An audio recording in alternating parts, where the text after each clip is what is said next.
नमस्कार, स्वागत है आपका यूट्यूब चैनल उल्टा चश्मा पर।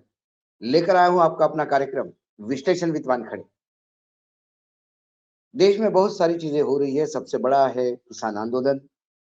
किसान आंदोलन को उत्तर प्रदेश से लेके हरियाणा, पंजाब तक कैसा रोंदा जा रहा है, इसकी दिन भर खबरें आपने देखी होगी, उल्टा चश्मा पे भी देखी होगी, समय-समय पे विश्लेषण देखे होंगे। बिहार में जो विधायक बागी कहलाए थे, जिनको जबरदस्ती गन पॉइंट पे एफआईआर डाल के जैसा कि कल मैंने ज़िक्र किया था, अब उन विधायकों के ऊपर प्रकोप शुरू हो गया है।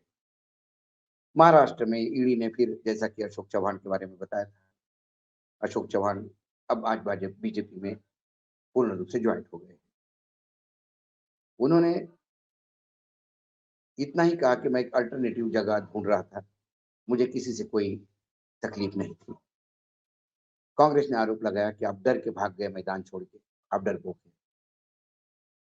लेकिन आज जिस खबर का मैं विश्लेषण करने वाला हूँ, वो थोड़ा हमें सोचने के लिए मजबूर करेगा, क्योंकि 2024 की चुनाव नज़दीक आ रहे हैं। हम चुनाव के दिन, चुनाव के माहौल में सबकी बात सुनते हैं।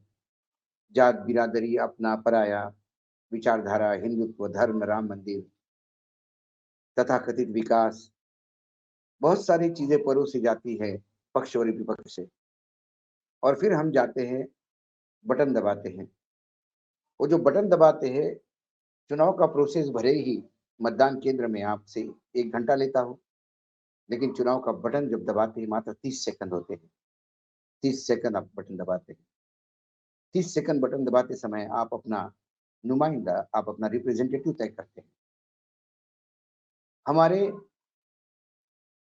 सांसद कितने नालायक हो सकते हैं, हमारे सांसद कितने कामचोर हो सकते हैं, हमारे सांसद कितने बेकार हो सकते हैं। इसका एक उदाहरण मैं अभी 17वीं लोकसभा जो समाप्त हुई, उसका कुछ आंकड़े मार्केट में आए हैं, वो मैं आपसे साझा करता हूँ। उन राजनीतिक दलों को भी जवाब पूछना चाहिए कि आपने ऐसे लोगों को टिकट क्यों दिया? और उन तमाम लोकसभा क्षेत्र में वहाँ का हर मतदाता अपने आप को कितना अपमानित समझता होगा, लज्जित होगा, ये मैं जान सकता हूँ, क्योंकि सभी लोग बेशर्मपना की चद्दर ओढ़ के नहीं रहते। 17वीं लोकसभा 17 जून 2019 को पहला सत्र शुरू हुआ, इस दिन पहला दिन था और इसी 17वीं लोकसभा का 9 फरवरी 2024 आखिरी सदन का दिन था।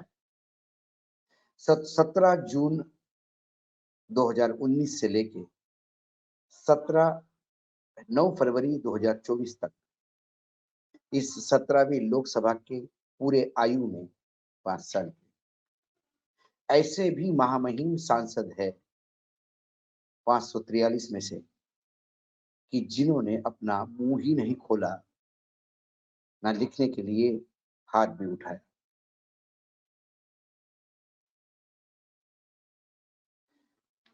कुल ऐसे 9 सांसद का रिकॉर्ड मिला है,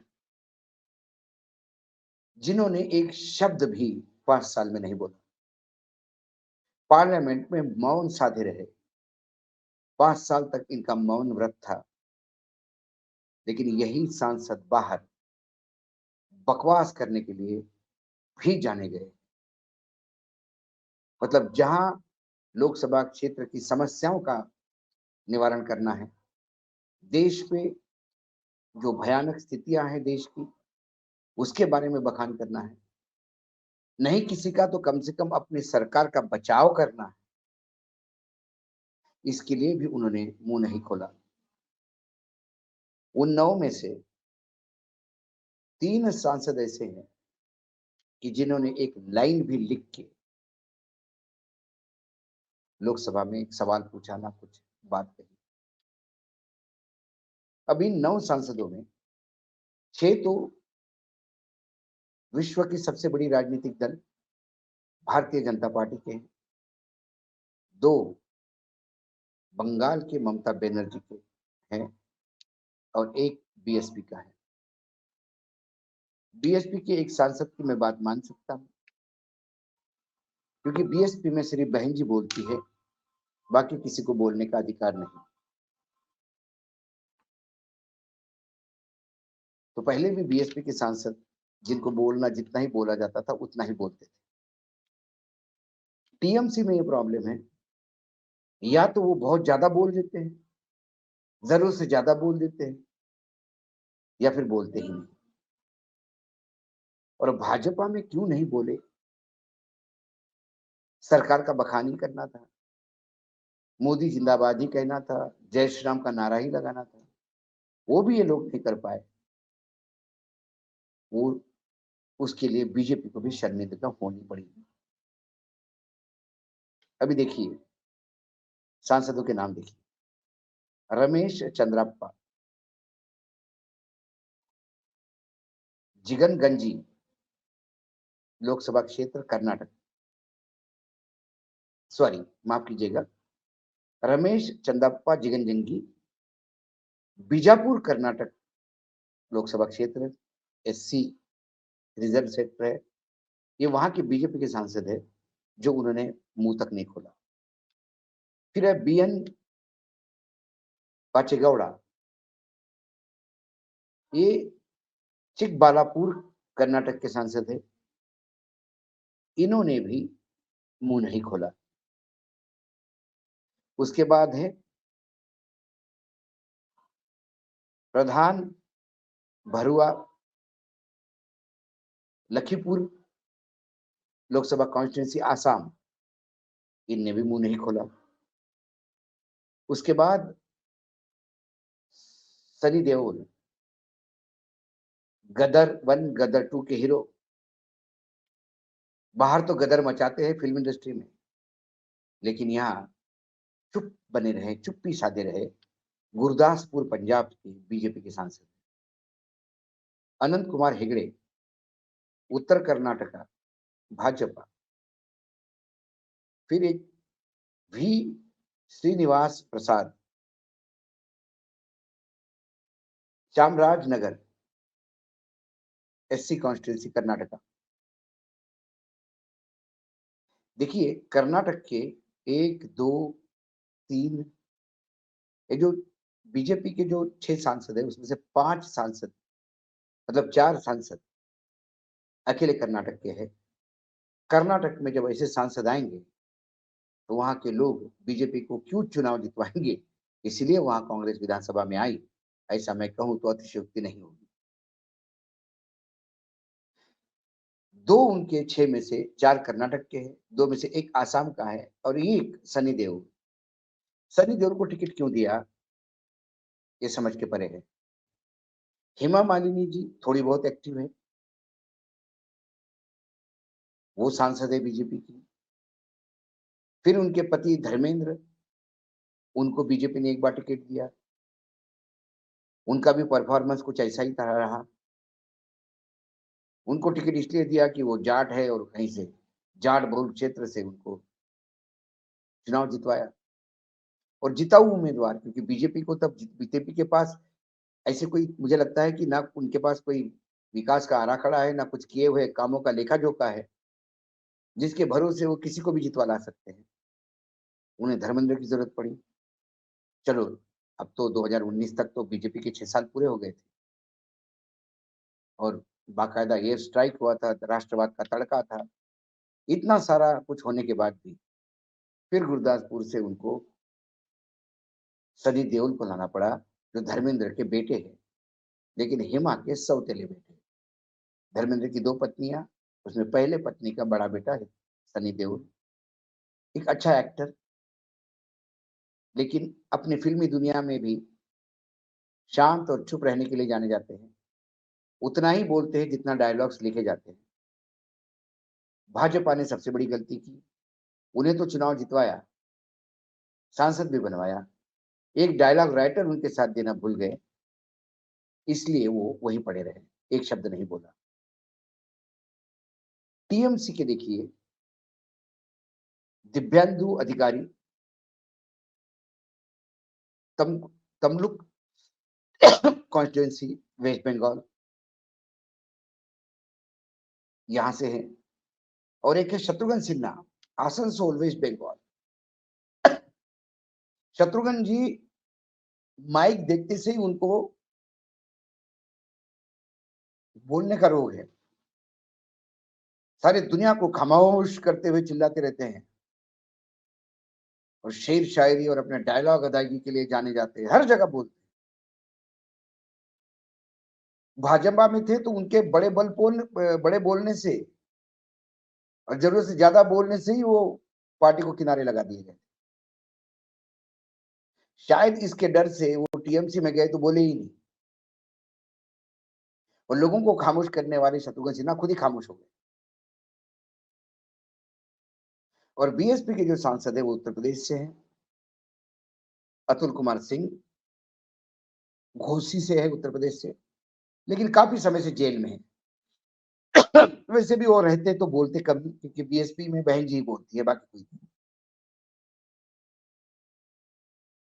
और वो तो जेल में थे। अब इनमें से शत्रुघ्न सिन्हा, अतुल कुमार सिंह और रमेश चंदप्पा, इन्होंने तो एक लाइन भी नहीं लिखी, एक लाइन लिख के भी नहीं दी। सनी देओल ने शायद एक आध सवाल ववाल डाला होगा कहीं से, किसी के कहने पे। अब मैं इसको लोकतंत्र के लिए बुरा क्यों कहता हूं? ये लोकतंत्र के बुरा नहीं है, हम लोगों पे बोझ भी है। देखिए, एक सांसद पे कितना खर्चा होता है, उसको तनख्वाह मिलती है 50,000 रुपए, उनका डेली अलाउंस है, रोज का भत्ता। जब वो ड्यूटी पे होते हैं, किसी कमेटी के मीटिंग में आते हैं या पार्लियामेंट सदन में आते हैं, तो उन्हें 2,000 रुपए रोज का मिलता है। अपने लोकसभा क्षेत्र का अलाउंस मिलता है 45,000, ऑफिस अलाउंस मिलता है 45,000, 34, एक सदन में मैंने साल भर में 34 टिकट सिंगल जर्नी के आगे रहते हैं, और संसद जब सत्र लगता है तब उनसे अलग टिकट मिलते हैं। ये टिकट एक साल में पूरे नहीं हुए तो आगे जुड़ते हैं। रेलवे में तो वैसे ही फ्री चलते हो, सदन रहे ना रहे, उनके पास रेलवे का पास है, तो वो एसी फर्स्ट में सिंगल, एसी टू में डबल जा सकते हैं। उनको 3 टेलीफोन मिलते हैं, जिसमें 3 लाख 1.5 लाख कॉल फ्री होते हैं, mobile phone free, net free, 4,000 kilolitre water पानी दिल्ली में फ्री, जो उनको आवास है, 50,000 यूनिट बिजली फ्री, जो उनके आवास पे दिल्ली में रहते हैं। उस आवास का किराया देखा जाए लाखों में आता है, क्योंकि साउथ एवेन्यू, नॉर्थ एवेन्यू, बड़े बड़े जगह पे। और जो सांसद बंगले में रहते तो उनकी बातें कुछ छोड़िए। फिर 5 करोड़ रुपए वो भी मिलते हैं कॉन्स्टिट्यूंसी के लिए खर्चा करने के लिए, फंड। कंप्यूटर लेने के लिए 2 लाख रुपए मिलते हैं। इतना सारा खर्चा महीने में जब होता है एक सांसद के ऊपर, तो ये पैसा हम करदाताओं के पॉकेट से जाता है। जब संसद का सदन लगता है जिसमें यहाँ इनको बोलना होता है, उसका कई करोड़ रुपए मिनट का खर्चा है। संसद का ये हर मेंबर ऑफ पार्लियामेंट के ऊपर संसद का खर्चा मैंने आपको बताया, संसद सत्र का खर्चा अलग है। इतना सारा बोझ हम देश पे ढो रहे हैं इसलिए कि ये अपना मुंह खोले, हमारी समस्या रखे, उस समस्या का निदान हो, देश का नीति निर्धारण हो। लेकिन ये जो नौ है, ये हमारे लोकतंत्र पे कलंक है, टैक्स पेयर्स पे बोझ है। ऐसा कुछ प्रावधान इस देश के संसद में होना चाहिए, या संविधान में इस दुरुस्ती होनी चाहिए, अमेंडमेंट होनी चाहिए, कि जो सांसद मुंह भी नहीं खोलता है और एक लाइन भी नहीं लिखता है, उससे ये सारा खर्चा उसके पॉकेट से वसूला जाए। सिर्फ टैक्स पेयर्स के पैसे पे मजे लूटने के लिए सांसद ना बने। इसलिए मैंने कहा कि विभिन्न समस्या है देश में, कई चीजों पे विश्लेषण आप सुन रहे होंगे, लेकिन ऐसे नाकारा, किसी काम के नहीं, बेकार, बोझ बने देश पे सांसदों से मुक्ति पाइए। यही इस कहानी का अंत हो सकता है। इसलिए 30 सेकंड जब बटन दबाते हैं तो सोचिए, पार्टी छोड़ दीजिए, जात-पात, धर्म सब छोड़ दीजिए। इतना देख लीजिए कि ये आपकी बात आगे पहुँचाएगा, नहीं पहुँचाएगा। या एक बार आपने उनको चुन लिया, उसके बाद दिल्ली में आके बस पलंग पे लेटता रहे, वो भी हमारे खर्चे। आज इतना ही, कल फिर आता हूँ किसी विषय के साथ, तब तक के लिए नमस्कार। देखते रहिएगा यूट्यूब चैनल उल्टा चश्मा।